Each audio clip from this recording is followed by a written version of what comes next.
भजन संहिता 150 ये भजन संहिता का सबसे आखिरी अध्याय है। और हम 150 को हम जब पढ़ते हैं, एक से 6 पद है यहाँ, तो यहाँ बहुत अच्छा लगता है। यहाँ 4 बातों का वर्णन किया गया है।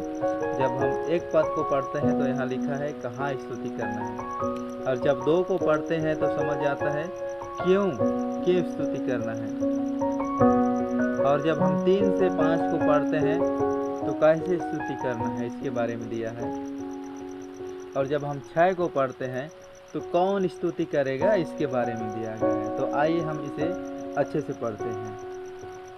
यहाँ की स्तुति करो, परमेश्वर के पवित्र स्थान में उसकी स्तुति करो, उसकी सामर्थ्य से भरे हुए आकाशमंडल में उसी की स्तुति करो। जब यहाँ हम पढ़ते हैं तो वहाँ परमेश्वर के पवित्र स्थान में स्तुति करना है। कहाँ स्तुति करना है? परमेश्वर के पवित्र स्थान में, उसकी सामर्थ्य से भरे हुए आकाश मंडल में उसकी स्तुति करना है।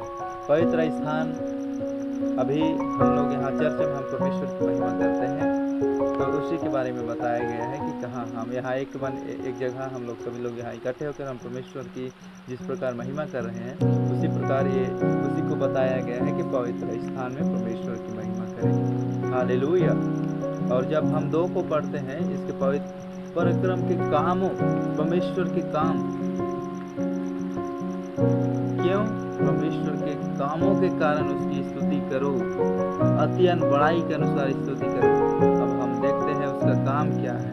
तो इसके लिए हमें सबसे पहले उत्पत्ति 1 का 1 पढ़ना होगा। आदि में परमेश्वर ने आकाश और पृथ्वी की सृष्टि की।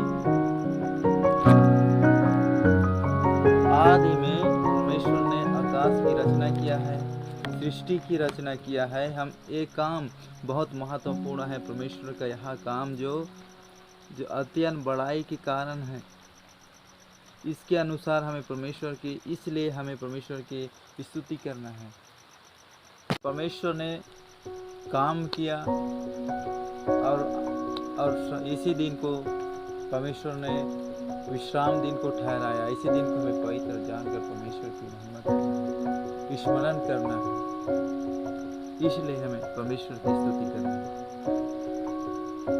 और जब हम 3 से 5 को पढ़ेंगे, नरसिंगा फूंकते हुए उसकी स्तुति करो, सारंगी और वीणा बजाते हुए इसकी स्तुति करो, डफ और नाचते हुए इसकी स्तुति करो, तार वाले बाजे और बांसुरी बजाते हुए इसकी स्तुति करो, ऊंचे शब्द वाली झांझ बजाते हुए इसकी स्तुति करो, आनंद के महाशब्द वाली झांझ बजाते हुए इसकी स्तुति करना है। हालेलुया। तो परमेश्वर की स्तुति हमें कैसे करना है? डफ और झांझ बजाते हुए, नाचते हुए परमेश्वर की स्तुति करना है, अति मगन के साथ। हम जब यहाँ परमेश्वर की आराधना के लिए आते हैं तो हमें दुनियादारी के सारी चिंताओं को छोड़ना है और परमेश्वर की स्तुति करना है। हर एक बातों को भूलना है, परमेश्वर में मगन हो जाना है, परमेश्वर की स्तुति करना है कि प्रभु ने आज के दिन को मेरे लिए दिया। हमें, मेरे भाइयों और बहनों, पर कई ऐसे लोग हैं जो आज के दिन को नहीं देख पाए, लेकिन प्रभु ने हमारे जीवन में ऐसा हमारे जीवन में अनुग्रह दिया है कि हम सब यहाँ सारे यहाँ बैठकर परमेश्वर की महिमा करते हैं। हालेलुया। आप मानते हैं सच में परमेश्वर हमारे जीवन में अनुग्रह किया है? सच में जीवित परमेश्वर पिता हमारे जीवन को बहुत बड़ा कार्य किया है।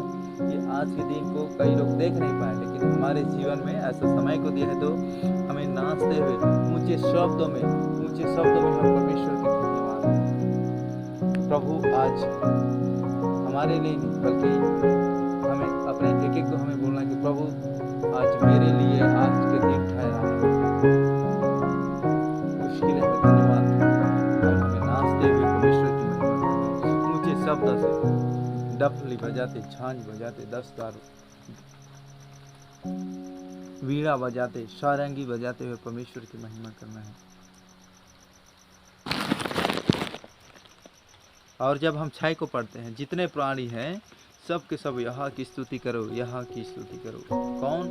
जितने प्राणी हैं परमेश्वर के बनाए हुए, जितने पूरे परमेश्वर ने यहाँ जितने भी लोगों को बनाए हैं, हर एक लोग, एक नहीं, केवल परमेश्वर पर विश्वास रखने वाले लोग नहीं, बल्कि पूरे प्राणी, पशु पक्षी, हर एक व्यक्ति परमेश्वर की महिमा करे। यहाँ जब हम यहाँ इस 1 से हम 6 तक को पढ़ते हैं, तो परमेश्वर ने यहाँ बहुत अच्छी बातों को दिया है कि परमेश्वर की स्तुति इस प्रकार हमें करना है, उसके पवित्र स्थान में करना है। परमेश्वर के बड़े बड़े काम हैं, परमेश्वर ने आश्चर्य काम किया है। हम इस सबको, इसके लिए हम परमेश्वर की आराधना करना है, परमेश्वर की महिमा करना है। और कई बार हम परमेश्वर की महिमा करते हैं तो हमारा ध्यान इधर उधर भटकता है, कौन आ रहा है, इधर जो आएगा उसको देखेंगे सभी लोग, उधर आज या कौन जा रहा है उसको देखेंगे सभी लोग। मेरे भाई और बहनों, आपसे निवेदन है कि जब तक आराधना चलता है तो यहाँ से कोई उठ कर ना जाए, और जब हम प्रार्थना करते तो अपने आप में हमें मगन होना है, अति प्रसन्न होना है कि परमेश्वर की महिमा कर रहे हैं। तो हर एक दुनिया, हर एक चीज़ को छोड़ दो, परमेश्वर को आज के दिन दिए हो तो अच्छे तरीके से दो, तब परमेश्वर आपके जीवन में अनुग्रह करेगा। नहीं तो आपके चर्च आने से और नहीं आने से कोई मतलब नहीं। तो जब हमें समय को दिया है तो हमें अच्छे से, जब तक यहाँ आराधना चलता है, वचन चलता है, तब तक कि हमें एक अच्छे से हमें बात यहाँ सुनना है। तब परमेश्वर हमारे जीवन में ऐसा समय को दिया, हमें आगे बढ़ने का अवसर दिया है। तो हमें प्रार्थना में बढ़ना है। कब?